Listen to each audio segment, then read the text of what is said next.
Esto es una función senoidal, ¿sí? O sea, a ver, me voy más, un poco más. Igual esto yo se los comparto, no hay problema. Eh, o sea, lo que vamos a hacer ahora es graficar funciones, como aparecen en la guía, que tengan esta pinta.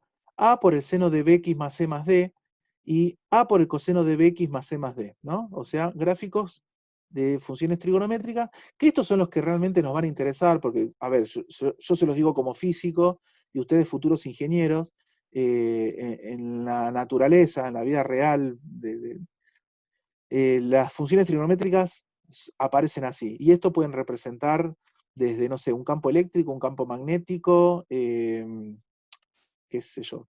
Bueno, un montón de magnitudes físicas. Este, así que bueno, pasemos a ver cómo podemos graficar funciones de este tipo, ¿sí? Fíjense que cuando A vale 1, B vale 1, C vale 0 y D vale 0, obtenemos el seno de x y el coseno de x, que es lo que nosotros ya sabemos graficar. Entonces, la idea es graficar estas dos funciones.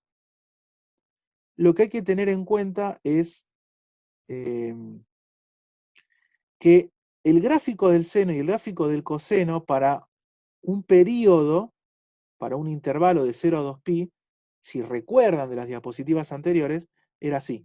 Esta es del seno y esta es la del coseno. Entonces, a ver, tampoco se preocupen demasiado porque es una receta que yo esto se los paso, se los comparto, así que tampoco quiero perder demasiado tiempo. Y como es una receta, siempre es lo mismo, es un paso atrás de otro. Entonces, lo primero que hay que hacer es reconocer quién es A, B, C y D, ¿no? A, que es la amplitud, vale 2, se conoce como amplitud esto. Acá la B también vale 2. C es este angulito que vale pi sobre 2. Y D, que yo también, una adrianada, un invento mío, lo llamé eje de oscilación, porque alrededor de este eje va a estar oscilando la ondita que representa a la función. Entonces acá les empiezo a dar como la receta para graficar este tipo de funciones. Entonces, primer paso, así a lo bien, bien receta de cocina, dibujar con una línea horizontal a trazos el eje de oscilación, ¿sí? Igual a D, que en este caso es 1. O sea, lo primero que yo tengo que hacer, a ver, lo tengo acá, tiro esta recta, así como si fuese a trazos, que es donde va a estar montada mi onda. ¿Ok? Bien. Después, ese es el primer paso. Después el segundo paso, dibujo las líneas horizontales que van a ser el techo y el piso, donde va a estar como contenida, como, va a ser como mi especie de franja, donde va a estar contenida mi onda, ¿sí? ¿Y cómo construyo este techo y este piso? Es el eje de oscilación, este valor D, más el módulo de la amplitud, que es lo máximo que puede valer la función, y el eje de oscilación este D menos el módulo de la amplitud. Entonces de esa manera me construyo dos rectas, en este caso igual a 3, que sería el techo, igual a menos 1, que sería el piso. ¿Sí? Así que tengo techo, tengo piso, y dibujo el techo, dibujo el piso. Entonces yo ya sé que mi onda va a estar montado sobre el eje de oscilación, como máximo va a llegar a este techo y como mínimo va a llegar a este piso. Así que ya tengo la franja donde va a estar la onda asociada a esta función senoidal. El tercer piso es, vamos a igualar el tercer piso, perdón, el tercer paso es, vamos a igualar el argumento del seno a 0, despejamos x y nada, se me ocurrió llamarlo ángulo inicial x sub 0. A mí me gusta ponerle nombres, estos son nombres que posiblemente no aparezcan en los libros, pero para tener una idea, ¿sí? Luego lo marcamos sobre el eje de oscilación, ¿sí? Con una recta a trazos vertical. Entonces, ¿qué es lo que tengo que hacer? A ver, básicamente es, agarro el argumento del seno, lo igualo a 0 y lo despejo. Lo despejo. Entonces, una vez que lo tengo despejado, en este caso menos pi sobre 4, vengo acá al gráfico, menos pi sobre 4, yo lo llamé el ángulo inicial, porque es como que a partir de acá yo voy a empezar a graficar todo, ¿no? Marco esta recta vertical. Marco esta recta vertical. Bien. El cuarto paso, bueno, El cuarto paso viene a continuación, pero acá hago una observación. Por ahora el gráfico que nos está quedando es el siguiente, ¿sí? Nos está quedando por ahora esto. Tengo el eje de oscilación, tengo el techo, tengo el piso, y tengo este ángulo inicial donde yo voy a empezar a dibujar mi onda. Entonces, nos queda una especie de franja, como les comenté, o corredor, como quieran llamarlo, donde luego vamos a ubicar la onda correspondiente asociada a esta función. Bien, entonces sigamos con los pasos. Ahora vamos a calcular el período. El período es cada cuánto se repite, ¿se acuerdan, no? Para el seno y coseno normales era 2pi. En cambio, para estas funciones más generalizadas va a ser 2pi sobre el módulo de v. V, recuerden, volvemos, perdón, estoy yendo y viniendo, siento que los estoy mareando. V es igual a 2. Entonces vuelvo al cuarto paso, calculo 2pi dividido módulo de v, 2pi dividido módulo de 2, que es 2, me queda pi. Entonces, ¿qué significa esto? Significa que cada pi se va a repetir la onda. Cada pi unidades o en el eje X, cada pi se repite. Entonces, el quinto paso, el cuarto fue calcular el período. El quinto paso es, marcamos sobre el eje de oscilación el punto X final, donde va a ser el X inicial más el período. El X inicial lo habíamos calculado, era menos pi sobre 4, y este X final, que me va a ayudar, son todos herramientas para construir el gráfico, ¿eh?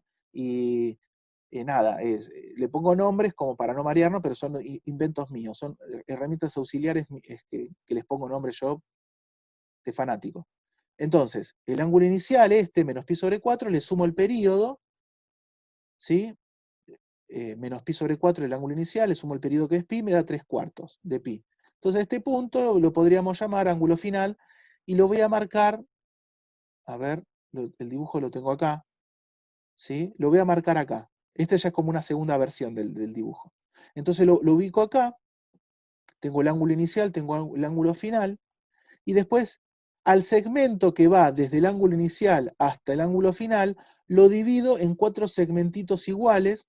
Para ello conviene dividir primero la mitad trazando una recta vertical a trazos, y nuevamente hacer lo mismo con cada mitad, ¿sí?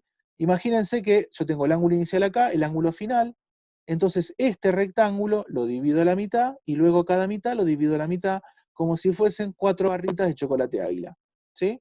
Barrita de chocolate águila, barrita de chocolate águila, barrita, barrita. Les quedan 4 barritas de chocolate águila.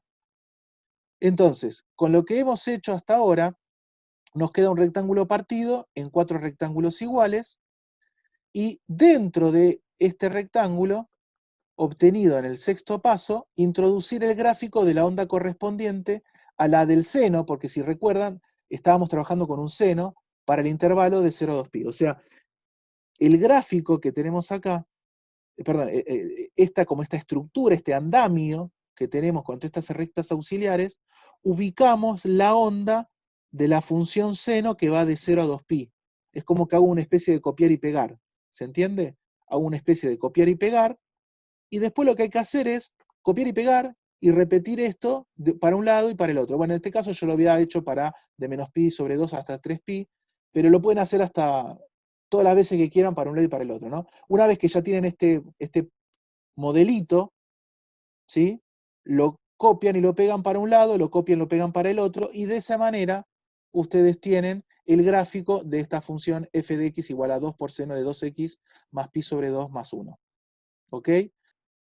Hay un segundo ejemplo, ¿sí? No, me parece que si entendieron bien el que les di, después refuerzan con este segundo ejemplo, que es f de x igual a 3 por coseno de un medio de x menos pi menos 1, ¿no? A vale 3, b vale un medio, c vale menos pi sobre 2. Se está grabando, ¿no? Sí, se está grabando, perfecto. Entonces, a vale 3, b vale un medio, c vale menos pi, d vale menos 1. Bueno, acá también lo grafico para un intervalo en particular, pero no lo pueden hacer, o sea, todos los pasos acá son los mismos. Dibujar el eje de oscilación, dibujar el techo y el piso, ¿no?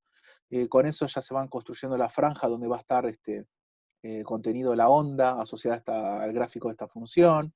Calculan lo que yo llamé el ángulo inicial, el período, después este ángulo final, ¿sí? Se arman después estas tabletas, estas barritas de chocolate águila, y ahí tienen que ubicar ahora el coseno, ¿sí? O sea, lo que hacen es copiar y pegar el primer periodo del coseno, o sea, de 0 a 2pi del coseno. Lo que tienen que hacer es como meterlo, forzarlo a que entre en este cuadriculado. Y una vez que lo fuerzan, lo meten acá, si hubiese sido el seno, el grafiquito hubiese sido, sigan la mano, ¿no? Todo el mundo ve la mano cursor, ¿sí? ¿Lo ven o no lo ven? Sí, sí, Perfecto. sí, sí. Bueno, entonces, si hubiese sido, o sea, vuelvo a la función, ¿no? Si en vez de acá haber puesto coseno, era seno, era seno, entonces cuando yo llego hasta acá, hasta acá es lo mismo independientemente si yo tengo un seno o un coseno, ¿sí? La construcción de estas 4 barritas de chocolate águila es independientemente de si yo tengo un seno o un coseno. Ahora, si yo tengo que ubicar, porque la función es un coseno, empiezo desde acá, sigo por acá, bajo hasta acá, sigo hasta acá y aumento hasta acá. Que esto es el gráfico de la función entre 0 y 2pi de la función coseno de x. Pero si yo hubiese tenido seno, era arrancar desde acá, me voy hasta acá arriba, luego bajo hasta acá, luego bajo hasta acá, y luego sigo hasta acá, ¿sí? Entonces, la ondita ya era otra, porque ahí lo que estoy ubicando es el seno. Ahí lo que hice fue copiar y pegar y meter acá adentro, como ajustarlo, la función seno de x entre 0 y 2pi. Y una vez que lo ubico acá en este cuadriculado, después lo que hay que hacer es copiar y pegar, ¿no? Agarro esto, lo copio para un lado, agarro esto, lo copio para el otro, ¿sí? Si lo hacen encima de una hoja cuadriculada es fácil. Así que y ahí les termina quedando después, bueno, esto yo porque lo hice en un intervalo en particular, pero se entiende, ¿no? O sea, copio, pego para un lado, para el otro, y ya tienen el gráfico, ¿sí? Desde donde quieran hasta donde quieran, de esta función 3 coseno de 1 medio de x menos pi menos 1.